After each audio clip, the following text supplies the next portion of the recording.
Tadi pun saya Rusli Taslim, Ketua Perhimpunan Marga Lim Lampung, mengucapkan selamat ulang tahun yang ke-11 Tribun Lampung.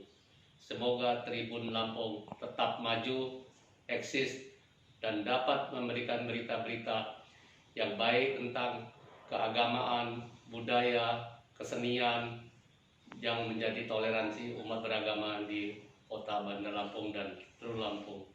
Sekian, Namo Sang Hyang Adi Buddhaya.